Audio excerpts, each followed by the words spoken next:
Shalom à tous, Baruch Hashem, on va se reprendre ensemble à se faire Brit Shalom, Brit Shalom, Brit Shalom, aïe aïe aïe Aïe, aïe aïe, aïe aïe, aïe, aïe, aïe, aïe. Brit Et Shalom, t'es ça là.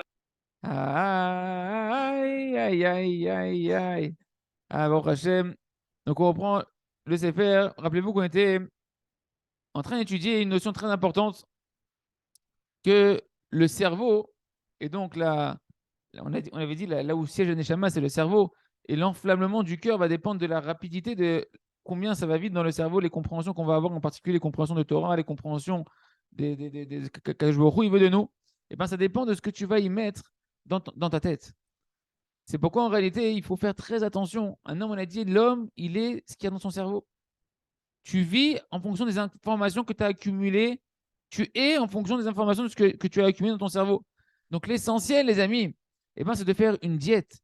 Là, ce qu'on doit apprendre ensemble, c'est d'apprendre à faire, d'avoir un programme diététique, de savoir qu'est-ce qui sont les bons aliments que je dois donner à mon cerveau et quels sont les mauvais aliments qui sont des choses qui vont polluer mon cerveau. L'essentiel de la nourriture que tu as donnée à ton cerveau, ça doit être des bonnes choses.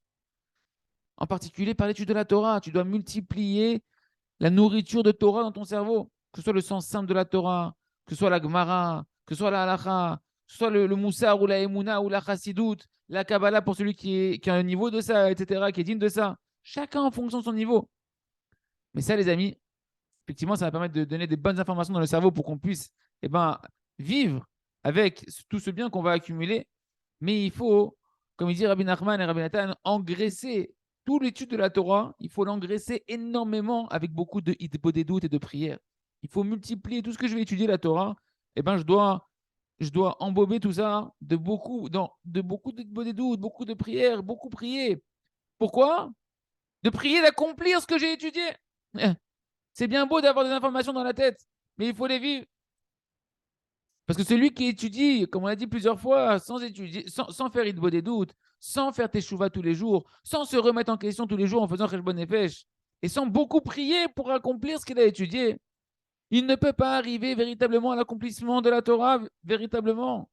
Je dis Rabbeinu Akadosh Rabbi Nachman, écoutez Moharan, dans la deuxième partie, dans la Torah 100, si Prouli, il nous dit, Rabbi Nathan, au nom de Rabbi Nachman, que Rabbi Nachman, il a dit, chez Mikaton, Ve'ad Gadol, Yevshal, Liot, Kacher, Behemet, Im Aledei Bodedut.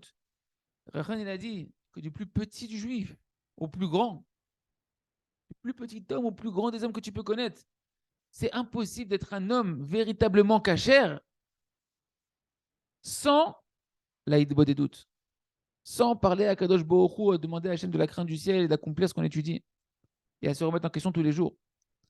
Et donc ici, chacun de nous, on doit comprendre de manière claire que si Chazvé Shalom, un homme, il étudie toutes sortes de bêtises, il laisse rentrer de la nourriture dans son cerveau que des bêtises. Il est sur Internet, il regarde des bêtises, des machins. Il ne fait pas attention à ce qu'il regarde, ce qu'il mange, ce qu'il lit, ce qu'il écoute, ce qu'il regarde. Et qu'il rentre que des bêtises dans son cerveau. Ben, c'est ce qu'il va y avoir dans ton cerveau, mon ami. Et c'est ce que tu vas être. Et c'est ce qu'on est. Toutes les lourdeurs qu'on a du mal à gérer, c'est parce qu'on mange de la poubelle. On donne à notre cerveau à manger de la poubelle. Parce que, encore une fois, l'homme, il est son cerveau. Si dans ton cerveau, il y a des futilités, eh ben, l'homme, il devient fou.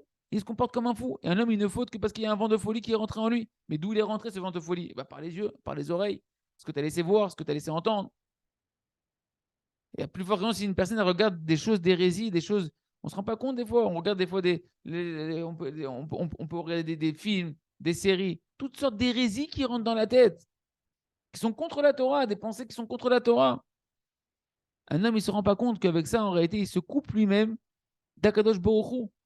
Bien sûr, Hachem est toujours lié à toi, mais toi, dans ton sentiment, dans ton cœur, dans ta vie, tu sens plus Hachem, tu es connecté à toutes les bêtises de ce monde-là. Azir Hassan, que chacun d'entre nous, Hachem, on fasse une bonne diète, un bon programme diététique de qu'est-ce que je dois laisser rentrer dans mon cerveau, qu'est-ce que je dois manger, qu'est-ce que je dois faire manger à mon cerveau comme nourriture tous les jours.